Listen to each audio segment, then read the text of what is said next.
Good afternoon, everybody. Thanks. Welcome back, Array Festival 2021, Lancaster's Digital Tech and Innovation Celebration. I'm really pleased that you have joined us. It's been a terrific day so far. We've been talking ElecTech all day today, and we've just had so many great sound bites and wonderful conversations. So I'm really thrilled with the start we've had. And just a reminder that we're here as well for the next 3 days after today. So tomorrow it's digital and tech. We go into low carbon innovation on Wednesday, and then on Thursday it's a day packed full of inspiration. So, and great, lots of people joining live. Over 300 people have been on the stream so far, so it's been a real great success. So every day we're finishing off with our final sessions are really uplifting celebrations and case studies with some of the best known leaders in tech businesses in our region. So I'm really pleased that today we're going to kick off with one of the leaders from the ElecTech cluster that we've been talking about all day, Kate Houlden, who is Managing Director of Like Technologies and Like Computing. So we're really thrilled that she's here today. So thanks, Kate, for joining us. And why don't we just kick off telling us how's things, how's business, what's going on there? It's good, yeah, it's good. We were very busy last year, unfortunately, unlike a lot of businesses. We're very, very busy. We provide support to power stations, so they have to keep going through a pandemic, and it's been very, very tough. So we've been very busy, and the future looks good. Good. Kate, the whole point of these sessions is really to get to know people in leadership positions, entrepreneurs, people who are really at the coalface of what's going on in the industry, and you're absolutely that sort of person here in the city region. We really want to get to know though about how you've got to this position, how your career's evolved. So we had a great chat a couple of weeks ago just to find out a bit. I'm really interested, to find out, thinking about back to the start of that career. Did you think that one day you would be leaving Harrogate and becoming the managing director of a ElecTech company serving big UK public sector organisations in there with engineering, or was that always on the agenda? Absolutely not. No, I grew up in a conference town, so plenty of hotels and plenty of people coming in for exhibitions. And so in a very, very early age of 13 or 14, I started working in a hotel. And I went to college to do hotel management. I absolutely loved being in hotels. In hotels, the team is everything. Yeah. Everybody has a role, but at the end of the day, it's so unpredictable. The way that what things happen in that industry and how a hotel works, you can never foresee what will happen. And so that unpredictability for me was great, because what that does bring is everybody has to pitch in. Yeah, you can't be walking to one side and saying, sorry, that's not my job. So moving on to a graduate training scheme with a large hotel company nationally, I worked my way around different hotels to become a hotel manager, and that was a really good sort of training ground for all of these things of building a team, making sure that your team was working well, and dealing with that unpredictability of maybe having, a bride and groom that were having their wedding breakfast in your banqueting suite, and they're running a little bit late, but that's not so much of a problem. But then you find your next wedding's arriving in the car park and they're early. And it's not the kind of thing that you can go into your office and have a look at a spreadsheet to see how you deal with it, Very much managing these situations. Very much managing, absolutely. So it's everybody, jackets off, Fast pace. Move them out nicely, and make sure that room is set up again with anybody that you can find that's got 2 arms and 2 legs that can set a table, and make sure that bride and groom that are waiting in the car park don't really know that there's anything wrong. It's their special day and everything will carry on as normal. I'm sure that those, I'm sure we're going to touch on some of those lessons and some of those key learnings throughout this conversation. I'm sure hospitality, a lot of people will be familiar with what sort of industry that is, but you moved from a hospitality space, and that's when you kind of, what was the next step as you moved out of there? What brought you to making those next steps in your career? I moved out of hotel management, and I went into working in an office, which was quite an eye opener. Which sounds strange now, because most people have worked in an office environment, but for me, I'd never worked in an office environment. Very structured, completely different dynamic, and the concept of not my job, I was faced with, which was something that I'd never come across before. And that was into software, was it? Well, to start off with, no. It was in online training and in project management and consulting, and then I moved into a technical business. I moved into a software house business, and it was at the time where there were a number of businesses. It was the .com sort of boom, or pre-.com boom. And lots of technical businesses had some extremely talented technical people. How did you find that going and coming from this hospitality space then? What was the...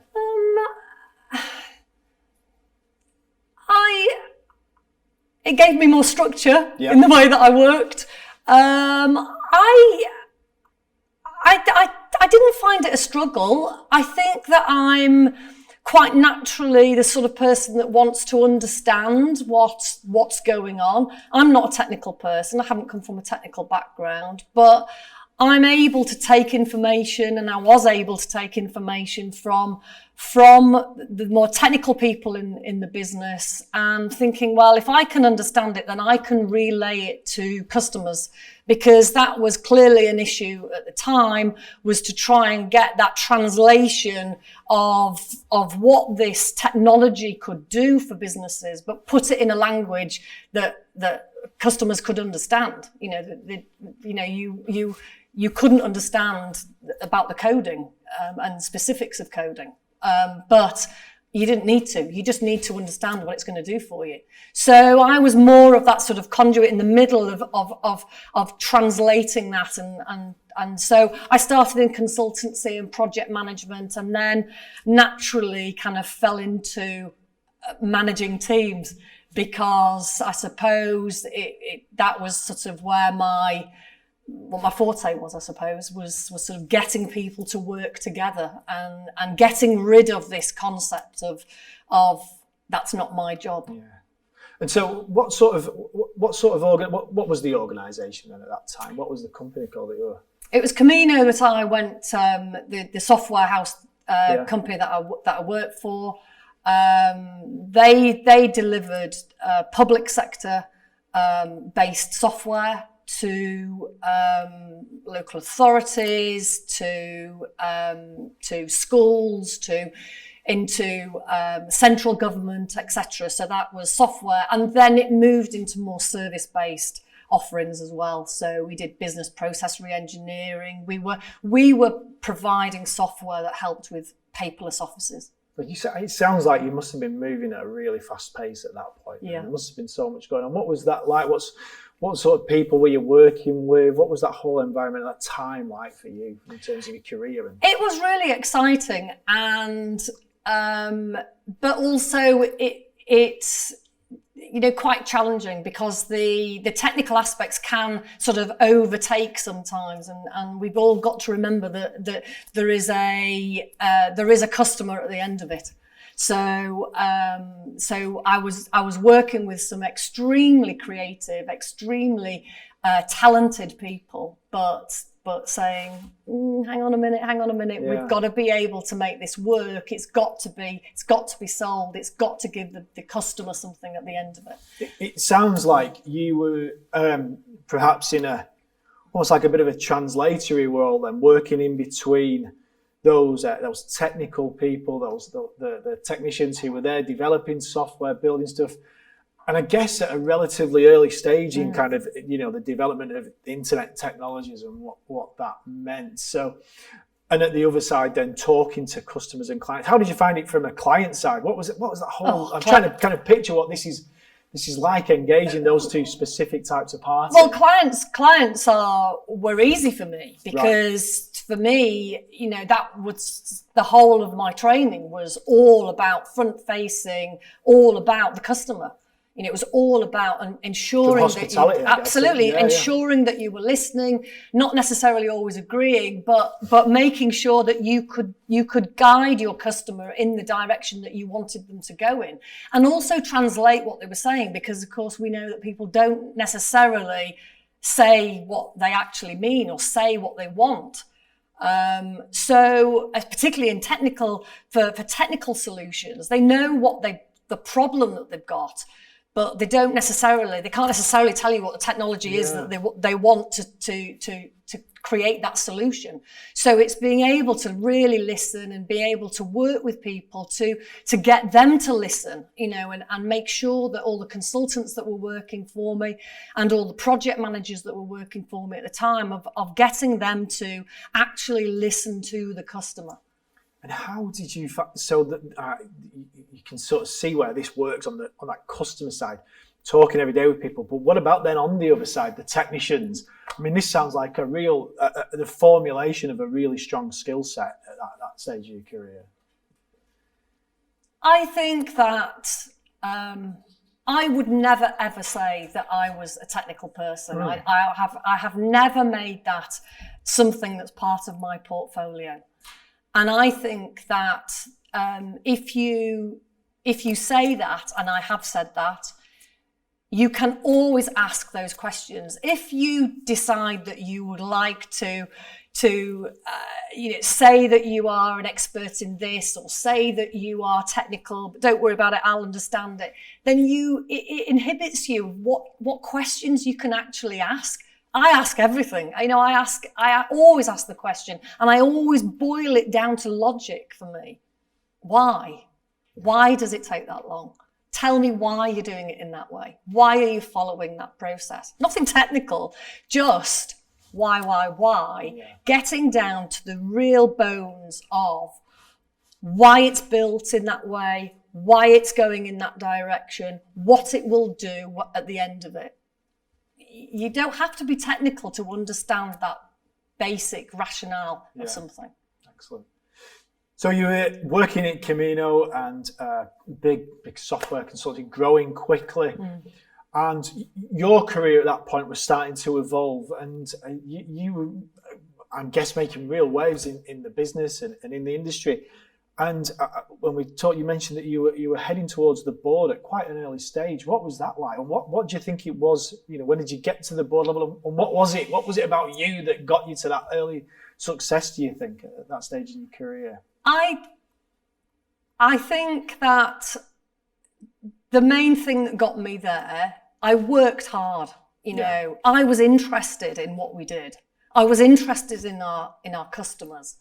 But I also have never left that building a culture that means you can deliver. And it sounds a bit cliched, but it's quite simple in terms of I would take on new teams. I was always given the teams that were difficult. I was always given the customers that were difficult. Then, of course, that turns into, well, could you take on this business within the group? Because that's a bit of an issue to us, but we'll know that you could maybe, turn it round for us. Or new acquisitions that came in of new businesses that we wanted to get into the fold and working in the same way that we worked. I got those businesses as well and brought them in, and then maybe passed them on to other people after they were sort of sorted out and moulded and worked out and made sure that people knew which direction they were going in. So it was, I suppose that's the answer to the question, is that I naturally kind of inherited more, whether I liked it or not. And I built that culture with the teams that I had was to deliver and to enjoy delivering as well. And it sounds a bit like maybe some of those multi-dimensional skills that you learn earlier in your career in a hospitality environment were probably quite useful as well as you started to evolve too. So, what stage was it? What stage kind of your career that you were at the board? It was. I was about 38. So a real, and when we spoke again prior to this session, we discussed one of the things that we really kind of touched on was, I mean, the success. Anybody getting to a board at the age of 38 is a fantastic, phenomenal achievement. We talked about the kind of some of the challenges around gender in what would have been in that time an incredibly male-dominated environment. Mm-hmm. How did you find that? What was that like for you? Was it something that you were conscious of at the time?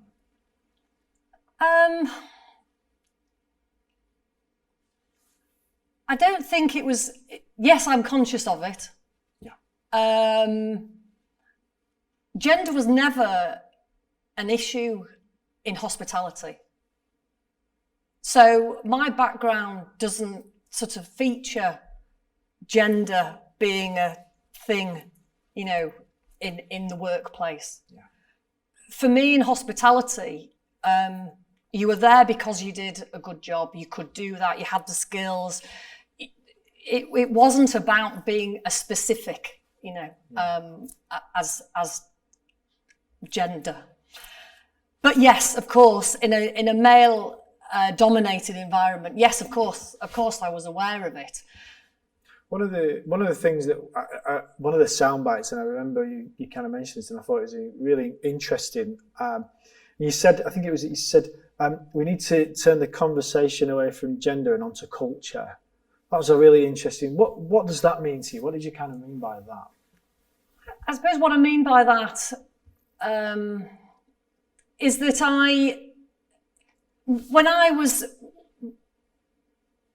in a large company at board level, lots of the conversations that would be had about your progression, about what's going on in the business, where we're going next, etc., were not done in the workplace. So, you know, you didn't have your formal appraisal and etc., as a lot of businesses do at other levels. At that level, it was those conversations were being had in a number of places. On the golf course, in the pub, in a lap dancing bar, to be blunt. I'd be invited maybe to the pub after work. Yeah. I wouldn't be invited to a golf course or to a rugby match. And I wouldn't be invited to a lap dancing bar. And so I was cut out of a number of those conversations. And the reason why I brought up gender culture is I worked with a lot of men that also did not want to be in that environment outside work, did not want to go and play golf just so they could talk about their future. I worked with a lot of men that, like me, were or not like me, were invited, did not want to go, and did one of two things. Didn't go, and then you're definitely out of the club. I wasn't even in the club or even looked at as if being part of the club, but they were definitely out of the club. Or the ones that did go and they didn't want to be there. Yeah. And I think that's something that we don't really sort of talk about. And that's culture. Yeah. It's not about gender. It's about culture. And we've got to change that culture. And in some sectors, in some areas, that culture is starting to change, embracing everybody, saying that everybody can be part of the club. But if at that senior level, that's what the culture is, then they're the people that will get to the senior level. And that will probably, that'll inhibit those companies. Yeah, absolutely. What do you think that diversity brings when you've got that different approach? What does that mean to a company where they do change that approach and they have that more inclusion? I think it can bring a huge amount. I think that unless you have that openness, and it's actually really difficult to do, because I think it makes you, as a person, not as a leader, not as a manager, I think as a person you have to keep questioning, why am I making that decision? Why am I asking? Why am I feeling the way I do about that or that person or whatever? And I think you need to keep opening up your questions of yourself to embrace diversity, because it's easy for us to go down channels and think that people should act in a certain way. And why should they act in a certain way? Because actually, by acting in a different way, by questioning, by saying, no, that's not how I would do it, actually does bring other things. But you have to keep working at that. That's not just ticking a box and saying, oh, we're a company that's diverse. We can tick all our little boxes on our tenders when we send them out, because we embrace diversity. I was really fascinated by one example that you gave me when we were talking, the anecdote of a colleague of yours that you had to stand up to a senior male colleague to say, no, this isn't how I'm going to do it. Do you mind sharing that with me? Yeah, and that was a member of staff that we had that was clearly having issues outside work. And some of those issues started to manifest themselves in that they were drinking a lot in the evening. And the knock-on effect of that was that some days they were late in or they were sleeping in or whatever, or they were taking days off. And I was called in by my MD, and he said to me, it's having too much of an effect. Get rid of them. I said, no, I'm not. I'm not getting rid of them. Because I just don't think it's the right thing to do. I was then told he didn't really care what I thought. He didn't really care what I felt was the right thing to do. He just wanted me to get rid of them. And so this conversation went on for a while, and as I stood by the door, with my back to the door, thinking, my final words were, if you want to sack them, you go and sack them. But have a think about why you're doing it and why they're coming in late. What the problem is behind all of this behaviour. Because actually I think we've got a duty of care, not just as a company, but as another human being. I think we should have some sort of care of this person. As I walked out, and I was then dragged back in again. And he said, okay, we'll play it your way. And we gave them some help. And this is a long time ago. This is before counselling at work, etc., etc.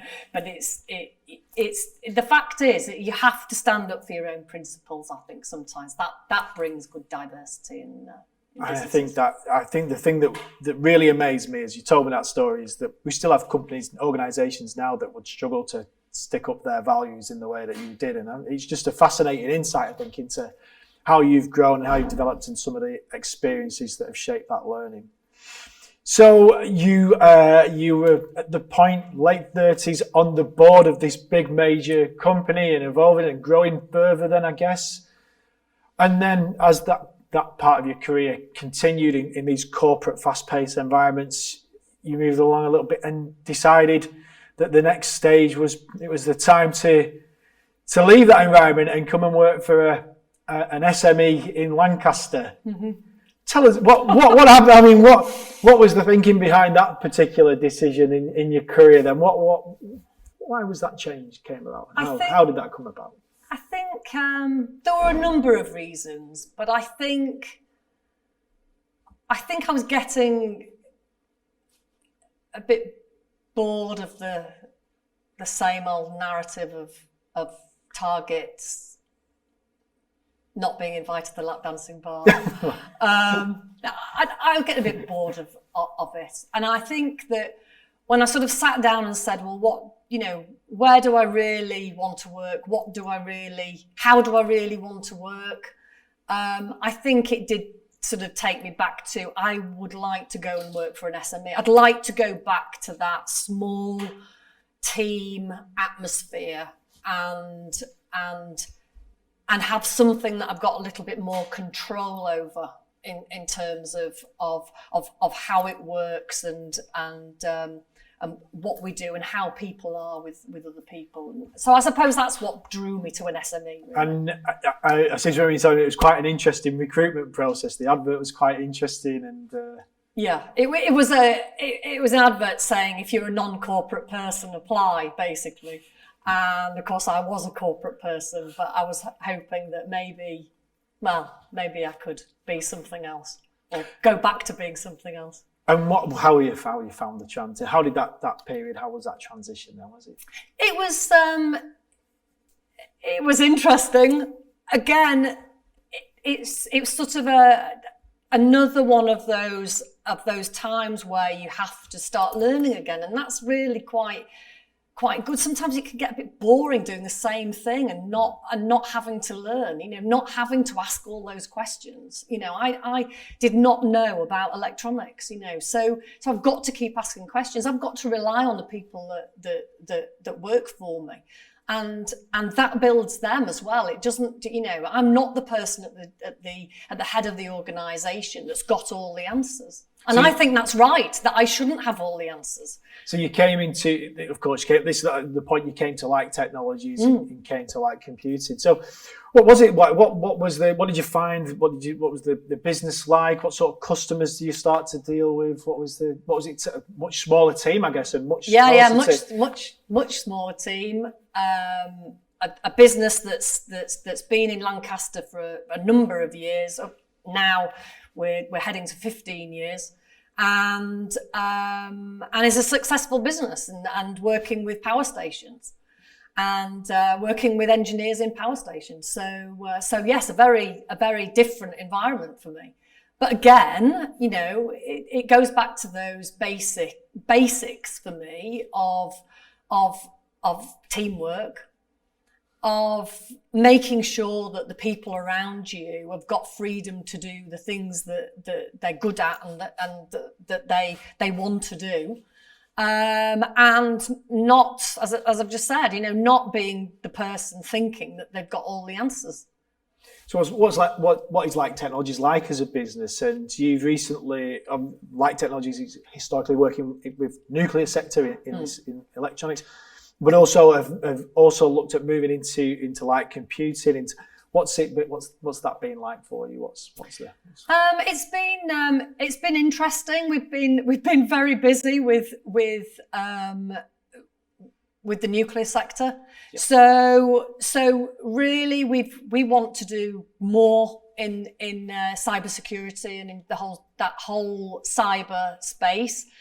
But also we want to build our electronics business as well. So that's where the cluster comes in for me, and the ElecTech cluster will bring that, the ability to work with other businesses, but also work with people like Innovate UK and get that help from RFC, people like RFC, etc. What I mean, we've already looked at this a couple of times this morning, but tell me what are the opportunities right now for the cluster, and generally for businesses in the city region? What are the opportunities do you see going forward for businesses like yours and for yours as well? I think there's lots of opportunities. I think I think sometimes you can work in a bubble, and you only look at your sector, you only look at your business, you only look at what's it right in front of you, and that's really easy to do when you are managing an SME and trying to juggle all these balls. But But there is lots of people out there in terms of other companies that want to work, that want to co-work, and also there are opportunities in terms of the universities are really interested in working with SMEs, but also with people like Innovate UK and Northwest Business Leaders team, that really want to get some investment into this area and build this area. And there's lots of businesses in this area that we just don't know about. And how would it, it's really, when I've spoken to yourself, spoke to Mark, Chris, a few other people about this idea of this cluster coming together, it feels like it's got all the makings of groups of companies that can really leverage from one another to really go for some bigger contracts, to do some more, to attract more into the region. Are there what do you feel about that? Any specific opportunities or?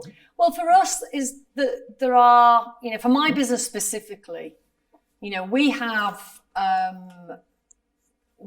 been trying to get onto SME frameworks with large companies and large organisations, government organisations as well, who promote themselves as wanting SMEs to bid.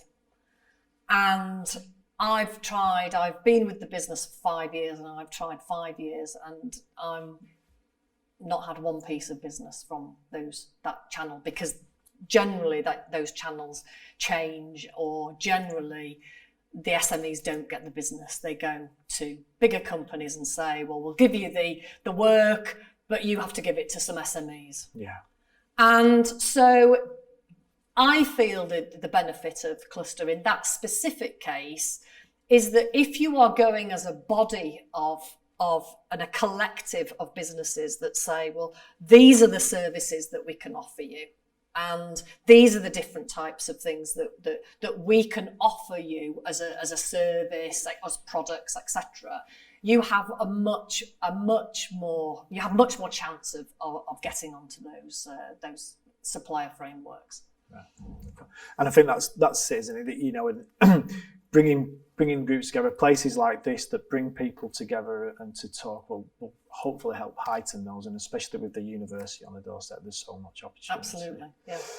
Well, we're coming up towards the end of the session now. Kate, you'll be pleased to know that it's we're coming up to the final few moments now. But it's been a fascinating look through your career, and really interesting, and you can see exactly how that's how your career has evolved and the skills you learned in the hospitality, and taking you through to a really successful career in consulting, in software, and indeed in elect tech. I'm just thinking back to over some of those people. And you described some of those people you worked in the early stage of your career, that person that you helped through the challenges, going in and working into an SME environment now from corporate. What do you think that those people that you've worked with, those people that you've managed, what do you think the thing? What would they say if they were here today and I was asking them? How would you describe Kate? That's an awful question. I think that most people that have worked for me in the past would say that I am accessible, I'm open, I'm direct, but I don't mind people being direct with me. I don't mind, and when I say direct, I don't mean rude. But, I like to have it, all out on the table, so what do you think? But when I say, what do you think? I want somebody to tell me what they think, because I'll tell you what I think. But also alongside of that, I think that I can only go on people's behaviour, what I think. I've had lots of people that have been very loyal to me and stayed with me in different businesses that I've worked in, and that have come with me or then have gone on to succeed, gone past me in my career, and that's just fantastic. I love that. I love the fact that we can take young people into our business that come on apprenticeships, that start on an NVQ doing business, and last year I One of them that we took on as an apprentice has now just gone to university. And I like that. I like the fact that people would say they're allowed to thrive. And what would you say to anybody who... That's a difficult question. Yeah, it was one that I had to throw in there. What do you think, what would you be saying to somebody now, though, who is looking at a career in a field like electech, like engineering, like software, from the outside and thinking, I don't have what it takes to go in there, I don't have the skills? What would you be saying to those people? Well, I don't know what those skills are. That's what I would be saying. What are those skills? Because we talk about technical companies for technical people. And that's not true. You know, you don't just need technical people in technical companies. You need all sorts of people. So if you are happy to learn, if you're happy to say, I don't understand, tell me again, I'll get it in a minute. If you can talk to a customer, if you can do a bit of marketing, whatever it is, particularly working in small businesses where you can get involved with lots of things, that concept of I don't have the skills is not really a concept for me. Unless you want to be a very, very specific programmer that works in a certain area, or you want to be an electronics engineer in a specific area. We've looked at Tech Lancaster where we've taken people off the street and said, are you interested in doing this type of work? Come along and do this course. And some of those people are being interviewed and recruited at the moment. That just happens to be a technical skill. But what are the other skills that are needed in business? They're the skills that are needed in any business. Excellent. Well, Kate, I think it's just been an incredible insight into a wonderful career. I think the having values, being driven by your values, learning on the job, rolling your sleeves up, the importance of getting that work experience early. And then I think the big one for me is the working hard, and putting the commitment in, and it just shows, the success that you can have in a career. I mean, we're thrilled that you've chosen to come to Lancaster City region for your career, and just the fantastic work that you continue to do as an advocate for the electech sector, and also the work with Tech Lancaster, which has just been absolutely phenomenal. So thank you so much for your time. I'm sure everyone will agree what a wonderful session this has been. We're going to wrap this up now. We're going to go into the breakout room so we can continue the conversation for anybody who's watching live. I hope you've enjoyed that as much as I have. It's been an absolutely an incredible session, and thanks to Kate for joining us through that. Come back tomorrow. It's Digital and Creative Day. We're starting at 10 o'clock. We've got a full day of activity again here till Thursday. And for now, that's the end of the session. So thank you. Thanks to Kate, and thank you everybody so much.